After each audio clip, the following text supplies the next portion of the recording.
السلام عليكم ورحمة الله وبركاته. waxaan rabay inaan wax yar ka idhaahdo ama aan wax yar waadixiyo muxuu yahay xukunka inay raggu timaha la baxaan ama timaha dheeraystaan.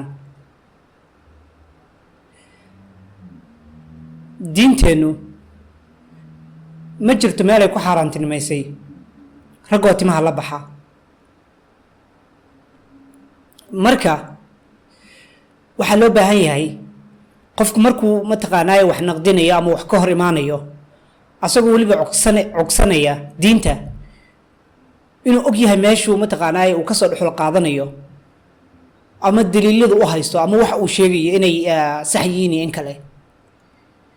marka timahoo lala baxaayay ragga ma ahan xaaraan, ma ahan karaahiyo, ma ahan wax si kale loo mamnuucay.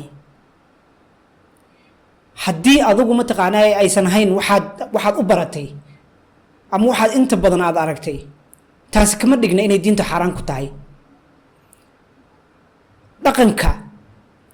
dhaqankeenna weliba dhaqankeenna intiisa xun ee diinta la hoosgeliya ha laga daayo.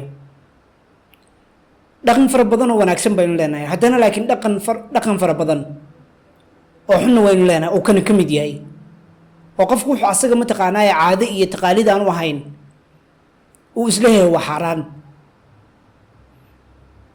qofka caytamaya asaga u taallaa oo maxay ahaydaya qof walba asaga iyo akhlaaqdiisa iyo mataqaanaaye mannerskiisa isaga iyo sidii loo soo koriya u taallaa. waana wax laga xumaado. laakiin waxaan anugu hadda leeyahay mataqaanaa yaan la caytamin ama waxaan la samaynin ma aha, ma jiraan. oo qof walba mataqaanaa asaga u madax bannaan wuxuu yahay. laakiin haddana diinta yaan la hoosgelinin afkaarta guracan ee adigu aad qabto. wasalaamu calaykum waraxmat ullaahi wabarakaatuh.